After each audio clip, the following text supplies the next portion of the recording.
تو خدا ہمیں معاف کرتا ہے۔ میں خدا کے کلام کے پڑھنے کے حوالے سے بول رہی ہوں، اور اس تمثیل میں جو بات ہے، اور اس طرح بھی بالکل ہوتا ہے کہ ہم دل میں جب خدا سے توبہ کرتے ہیں، اپنی جو ہے گناہوں کی معافی مانگتے ہیں، تو خدا باپ ہمیں معاف کرتا ہے۔ تو آج کی جو حوالہ ہے وہ ہے لوکا کی انجیل، اس کا 15 باب اور اس کی 11 آیت سے لے کر 32 آیت تک۔ خداوند کے کلام میں لکھا ہے، پھر اس نے کہا کہ کسی شخص کے 2 بیٹے تھے۔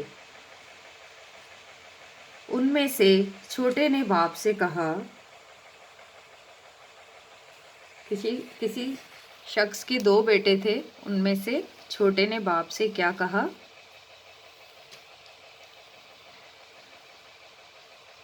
اے باپ، مال کا جو حصہ مجھ کو پہنچتا ہے مجھے دے دے۔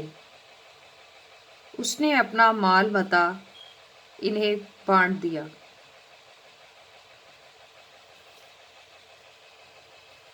اس نے کیا کیا؟ اپنے باپ سے کہا کہ مال کا جو حصہ، ہم 12 آیت میں دیکھتے ہیں، اس نے کیا کہا کہ مال کا جو حصہ مجھ کو پہنچتا ہے مجھے دے دے۔ چھوٹے بیٹے نے یہ کہا۔ اس نے اپنا مال متاع انہیں بانٹ دیا، اور بہت دن نہ گزرے کہ چھوٹا بیٹا اپنا سب کچھ جمع کر کے دور دراز ملک کو روانہ ہوا، اور وہاں اپنا مال بدچلی میں اڑا دیا۔ ٹھیک ہے، اس نے مال کا حصہ اپنے باپ سے لیا اور چلے گیا دور دراز ملک، باپ کو اکیلا چھوڑ کر چلا گیا، اور اپنا مال کہاں اڑا دیا؟ بدچلنی میں اڑا دیا۔ ٹھیک ہے، آگے لکھا ہے، اور جب سب خرچ کر چکا تو اس ملک میں سخت کال پڑا اور وہ محتاج ہونے لگا۔ اس نے کیا کیا؟ بدچلی میں سارا مال اڑا دیا، اور پھر اس ملک میں کال پڑ گیا۔ جب کال پڑ گیا تو وہ محتاج ہو گیا، پریشان ہو گیا۔ آگے لکھا ہے، پھر اس ملک کے ایک باشندہ کے ہاں جا پڑا۔ اس نے اس کو اپنے کھیتوں میں سور چرانے بھیجا، اور اسے آرزو تھی کہ جو پھلیاں سور کھاتے تھے انہی سے اپنا پیٹ بھرے، مگر کوئی اسے نہ دیتا تھا۔ تو وہ سور چرانے لگا، اور وہی پھلیاں اس کو کھانی پڑتی تھیں جو کہ سور کھاتے تھے۔ پھر کیا ہوا؟ ٹھیک ہے، اس کے بعد کیا ہوا کہ پھر اس نے ہوش میں آ کر کہا، میرے باپ کے بہت سے مزدوروں کو افراد سے روٹی ملتی ہے، اور میں یہاں بھوکا مر رہا ہوں۔ میں اٹھ کر اپنے باپ کے پاس جاؤں گا اور اس سے کہوں گا، اے باپ، میں آسمان کا اور تیری نظر میں گناہ گار ہوا، اب اس لائق نہیں رہا کہ پھر تیرا بیٹا کہلاؤں، مجھے اپنے مزدوروں جیسا کر لے۔ پس وہ اٹھ کر اپنے باپ کے پاس چلا۔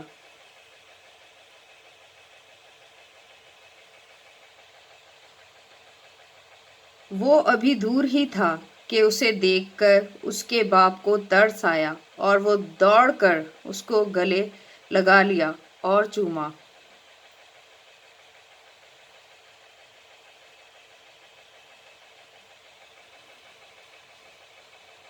بیٹے نے اس سے کہا، اے باپ، میں آسمان کا اور تیری نظر میں گناہ گار ہوا، اب اس لائق نہیں رہا کہ پھر تیرا بیٹا کہلاؤں۔ باپ نے اپنے نوکروں سے کہا، اچھے سے اچھا لباس جلد نکال کر اسے پہناؤ، اور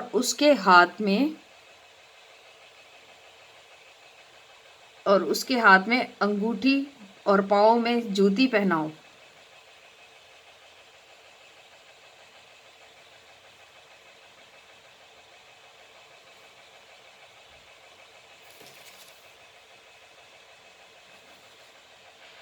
پاؤں میں جوتی پہناؤ اور پلے ہوئے بچڑے کو لا کر ذبح کرو تاکہ ہم کھا کر خوشی منائیں، کیونکہ میرا یہ بیٹا مردہ تھا اب زندہ ہوا ہے، کھو گیا تھا اب ملا ہے۔ پس وہ خوشی منانے لگے۔ لیکن اس کا بڑا بیٹا کھیت میں تھا۔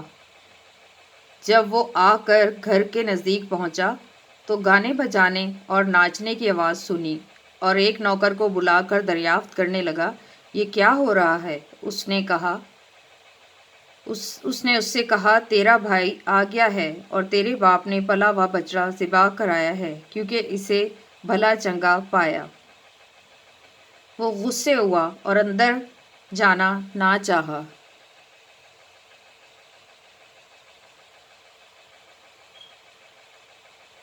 وہ غصے ہوا اور اندر جانا نہ چاہا، مگر اس کا باپ باہر جا کر اسے منانے لگا۔ اس نے اپنے باپ سے جواب میں کہا، دیکھ، اتنے برسوں سے میں تیری خدمت کرتا ہوں اور کبھی تیری حکم عدولی نہیں کی، مگر مجھے تو نے کبھی ایک بکری کا بچہ بھی نہ دیا کہ اپنے دوستوں کے ساتھ خوشی مناتا۔ لیکن جب تیرا یہ بیٹا آیا جس نے تیرا مال متاع کسبیوں میں اڑا دیا، تو اس کے لیے تو نے پلا ہوا بچڑا ذبح کرایا۔ اس نے اس سے کہا، بیٹا، تو ہمیشہ میرے پاس ہے اور جو کچھ میرا ہے وہ تیرا ہی ہے، لیکن خوشی منانا اور شادمان ہونا مناسب تھا، کیونکہ تیرا یہ بھائی مردہ تھا اب زندہ ہوا، کھویا ہوا تھا اب ملا ہے۔ پاک کلام کے پڑھے اور سنے جانے پر خداوند کی برکت ہو، خداوند کا شکر ہو۔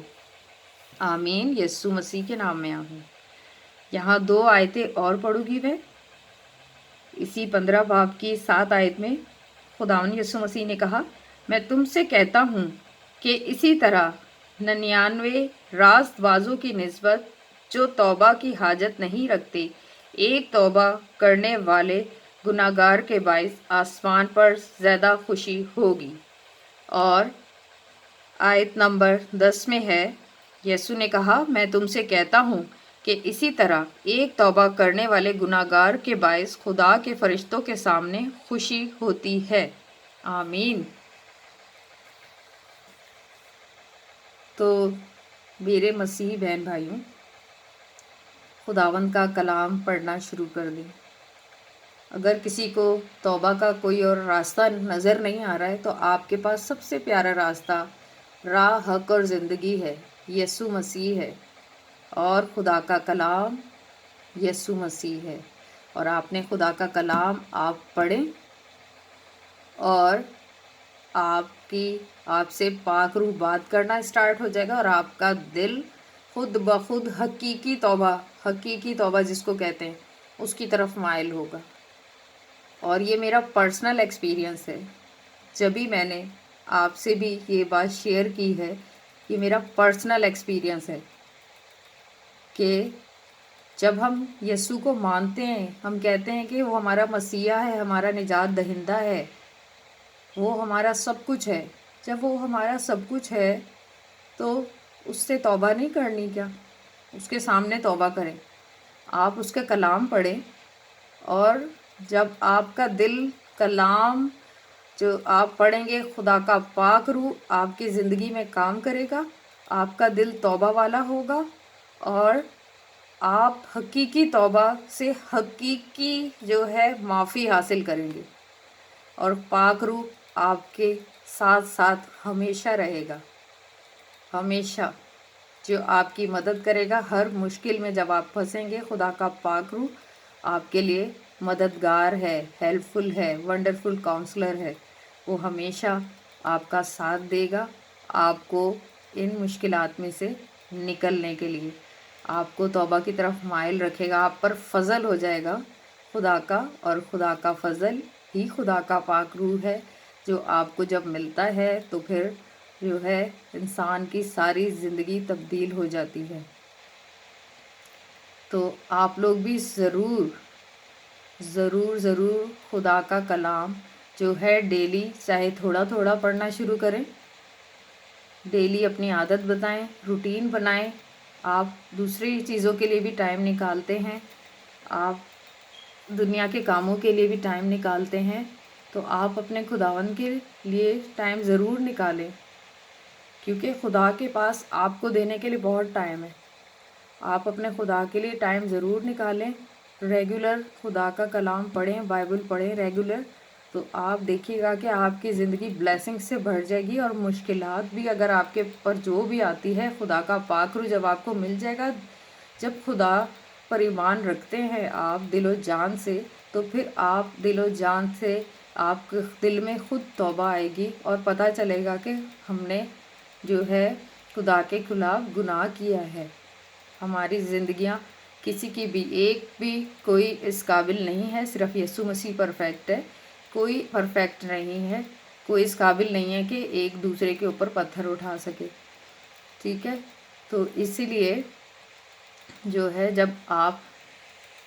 جب کوئی بھی، اس لیے کہ سب نے گناہ کیا اور خدا کے جلال سے محروم ہے، کوئی نیکوکار نہیں، ایک بھی نہیں۔ ہم ایک دوسرے کو نہیں کہہ سکتے کہ میں تو بہت پرفیکٹ ہوں اور تم میں ساری غلطیاں ہیں۔ بے شک خدا ان کے راست باز لوگ ہوتے ہیں، لیکن ہر کسی کی زندگی میں جو ہے گناہ بھی ہوتے ہیں، کیونکہ وہ اس دنیا میں رہتے ہیں۔ تو جب مسیحا سے ملاقات ہوتی ہے تو پریویس سارے گناہ معاف ہو جاتے ہیں، اور پھر مسیحا کیا کہتا ہے؟ اے میرے بیٹے، اے میری بیٹی، اب گناہ نہ کرنا، اور وہ اپنا پاک روح آپ کو دے دیتا ہے، اور جب خدا کا پاک روح آپ کے ساتھ ہوتا ہے تو آپ کو ہر اس غلطی، خطا اور نیگیٹیوٹی، شیطانی اٹیک جو آپ پر دنیاوی اس دنیا میں رہتے ہوئے ہوتے ہیں، اس سے آپ کو پاک روح نکالتا ہے، کیونکہ وہ مددگار ہے اور ہمیشہ ہمارے ساتھ رہنے والا ہے۔ آمین۔ تو ہوپ فلی آپ یہ، چاہے آپ نے جتنی دفعہ بھی یہ سٹوری سنی ہو، لیکن یہ آپ کی زندگی میں بہت اہم کردار انجام دے گی۔ God bless you. خداوند آپ کے ساتھ ہو ہمیشہ ہمیشہ۔ خدا کا پاک روح آپ کی حفاظت کرے، آپ کی رہنمائی کرے۔ آمین۔ یسوع کے نام میں آمین۔